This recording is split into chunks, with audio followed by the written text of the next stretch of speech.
Eu acho que dois policiais morreram, tá? Ninguém comenta isso aí, parece que 2 cachorros morreram, né? Nós, força do Estado brasileiro, durante a Operação da Maré, tivemos 1 morto e 27 feridos. Ano passado, durante a intervenção no Rio de Janeiro, tivemos 3 mortos, né? E ninguém toca nisso aí. Então tem que haver algum tipo de proteção. É óbvio que, uma coisa que eu falo sempre, se nós vivemos dentro do Estado de Direito, a lei tem que valer para todos. Quer falar um pouquinho mais sobre o caso da Ágata? Mas o caso da Ágata, cara, vamos olhar o seguinte, né? Infelizmente, as narcoquadrilhas que operam no Brasil, elas viraram uma guerrilha. Se você comparar com a Colômbia, é a mesma coisa que Farc, a LN, eu não vou citar o nome das nossas narcoquadrilhas para não dar cartaz para esse povo, mas vocês sabem quem são. Elas estão estruturadas igual a guerrilha, ela tem a força de guerrilha, que é aquela bandidagem que anda de fuzil e pistola que as grandes redes de televisão aí filmam quase diariamente andando no Rio de Janeiro, não é? Tem força de apoio. O que é a força de apoio? É aquela que varre a rua depois do confronto, é aquela que diz que quem atirou foi a polícia, não é? Independente da investigação que tenha sido feita, é aquela que dá a sustentação logística, é o fogueteiro que avisa que a polícia chegou. E tem a força de sustentação, são médicos, advogados, os caras que lavam dinheiro, então estão estruturados dessa forma. Então, infelizmente, a gente tem que reconhecer que em determinados lugares do Brasil se vive uma guerra. E aí acontecem tragédias dessa natureza. O senhor tem algum reparo à atuação da polícia? Porque os familiares estão dizendo que não houve confronto e a polícia militar disse que é aquela história, a palavra de um contra o outro. E você sabe muito bem que nessas regiões aí de favela, se o cara disser que foi o traficante que atirou, no dia seguinte ele está morto. Vamos lembrar de um colega de vocês, Tim Lopes, que morreu fazendo uma investigação, né? Então é difícil isso aí. Então, o Estado é que tem que ter o monopólio da violência, o Estado tem que fazer as suas operações e procurar de todas as formas possíveis a segurança da população. Agora, nós operamos, eu exatamente sou meu comando, eu tive a oportunidade de comandar a tropa que operou no Alemão e operou na Maré, né? E o narcotráfico, ele coloca a população na rua e atira contra a tropa, né? Então ele coloca em risco a sua própria, vamos dizer, a própria gente que habita aquela região. Então é uma tragédia isso, não é? E nós temos que fazer o possível e o impossível, né, para evitar que isso aconteça. General, ficou difícil a discussão do excludente de ilicitude no Congresso? Isso aí é outra, isso aí é uma coisa, outra coisa, outra coisa. Mas o senhor acredita que isso pode afetar? Porque os deputados já estão articulando para tirar isso da proposta do pacote. O presidente Rodrigo Maia também disse que pode afetar. Isso aí tem que ser discutido no Congresso, né? Eu não tenho as contas disso aí, quem faz esse trabalho de articulação é o ministro Ramos, isso não passa por mim. Não é? Então eu não posso te dar uma resposta, vai passar, não vai passar. Óbvio que dentro, não é, de um clima, vamos dizer assim, de emoção como está, não é, pode prejudicar. Tá bem? E a opinião do senhor sobre o excludente de ilicitude? Eu acho que 2 policiais morreram, tá? Ninguém comenta isso aí, parece que 2 cachorros morreram, não é? Nós, força do Estado brasileiro, durante a Operação da Maré, tivemos 1 morto e 27 feridos. Ano passado, durante a intervenção no Rio de Janeiro, tivemos 3 mortos, né? E ninguém toca nisso aí. Então tem que haver algum tipo de proteção. É óbvio que, uma coisa que eu falo sempre, se nós vivemos dentro do Estado de Direito, a lei tem que valer para todos. Então quem infringiu a lei tem que ser punido. Aquele projeto que o presidente Bolsonaro falou que ia mandar um indulto para policiais, o senhor tem informação se só avançou? Também não tem, não tem. Está na mão do presidente, tá bom? Um abração. Obrigado. Aí, gente. Obrigado. Outro aspecto importante é a segurança pública, né, que é algo que afeta a todos nós. São 4 eixos. Legislação. Está lá sendo discutido o pacote do ministro Moro, volta e meia dá uma desidratada, mas está sendo discutido. Por quê? A nossa legislação ela é leniente. O camarada mata uma pessoa, 5 anos depois ele está na rua. Né? Temos que discutir, sem paixões ideológicas, a questão dos crimes praticados por menor de idade. O camarada com 17 anos de idade mata uma pessoa, fica 1 ano e meio num reformatório desses aí, volta para a sua quadrilha de narcotráfico. O sistema prisional já está sendo bem debatido. Não pode ser nem masmorra feudal, nem colônia de férias. Prisão é lugar de reeducar e de separar os criminosos contundentes, os criminosos contumazes, daquele que cometeu crime de menor capacidade. O aparato policial tem que estar integrado, tecnologicamente desenvolvido e com respaldo jurídico para as suas ações. É outra coisa que está discutida no pacote do mundo. E permeando tudo isso, senhoras e senhores, a questão social. Por quê? Se nós não resolvemos o problema social das periferias das grandes cidades, nós vamos enxugar gelo eternamente.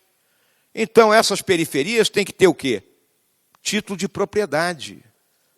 O cara que construiu sua casinha lá, vamos dar o título. A mesma questão fundiária que afeta a Amazônia, afeta a nossa periferia.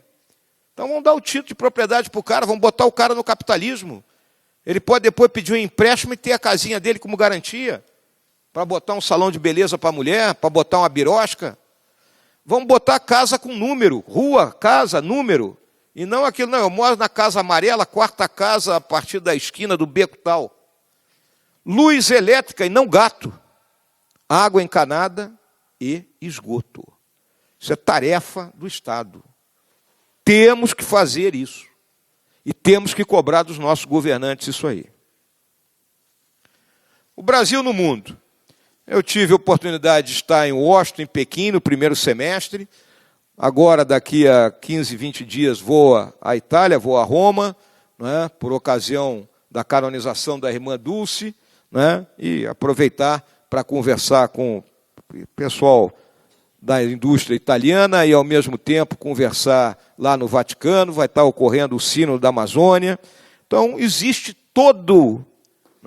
uma visão positiva do nosso país, apesar das discussões últimas que ocorreram em torno da questão ambiental, e a questão ambiental é uma questão moderna, é a preocupação moderna, a sustentabilidade, nós não podemos fugir disso aí. Nós temos condições de dar o exemplo, né, nessa questão. Eu sempre lembro, a nossa matriz energética é 88% renovável. O resto do mundo é só 25%, ou seja, o resto do mundo queima petróleo, carvão, e nós somos os poluidores. Então, nós temos como nos apresentar como campeões da sustentabilidade. Esse contexto aí do acirramento das tensões entre Estados Unidos e China leva a que nós tenhamos uma posição pragmática e flexível. Não temos a mínima dúvida que os valores ocidentais, os valores da democracia americana são um farol, e que nós estamos juntos nesse farol. Mas temos que olhar os nossos interesses como um todo e não desprezar jamais aquela que é o nosso maior parceiro comercial, que é a China. E intensificar esse comércio. O acordo Mercosul-União Europeia, altamente contestado dentro da União Europeia, pela aquela questão que eu falei aqui para as senhoras e senhores. O Brasil, em termos de produção de alimentos, é uma China. A China é em termos de produção de gadgets tecnológicos, né? Ela inunda o mundo com esses produtos. Mas nós inundamos o mundo de comida. Nós temos condições de ser o celeiro do mundo. Então temos que saber negociar e apresentar a nossa agricultura como uma agricultura verde, que é o que ela é. Então, outros acordos estão na ordem do dia, com o México, com o Japão, com a Coreia, podendo avançar nisso. E, internamente, aqui, nós temos que mostrar essas nossas conquistas do lado de fora, porque ainda existe muita crítica àquilo que seria a política externa do governo do presidente Bolsonaro. Concluindo, senhoras e senhores, eu lembro que o nosso governo tem o firme compromisso com aquilo que nós chamamos os pilares da civilização ocidental. O primeiro deles é o Pacto de Gerações. Então, se nós não fizéssemos a reforma da Previdência, nós estaríamos rompendo esse Pacto de Gerações. Eu tenho certeza que meus filhos e meus netos iam olhar para mim e dizer: pai, o que tu estava fazendo? Então, não pode ser rompido em hipótese alguma. Nós temos que sempre deixar um país melhor, para aqueles que vêm depois da gente. Democracia. Nada fora dela. Com todos os problemas dela. É difícil negociar? É difícil negociar. Então, clareza, determinação e paciência. Sempre digo isso. Temos que mostrar ao Congresso o que nós queremos, temos que ser determinados, sustentar a posição, lembra os 10 segundos da queda livre, né?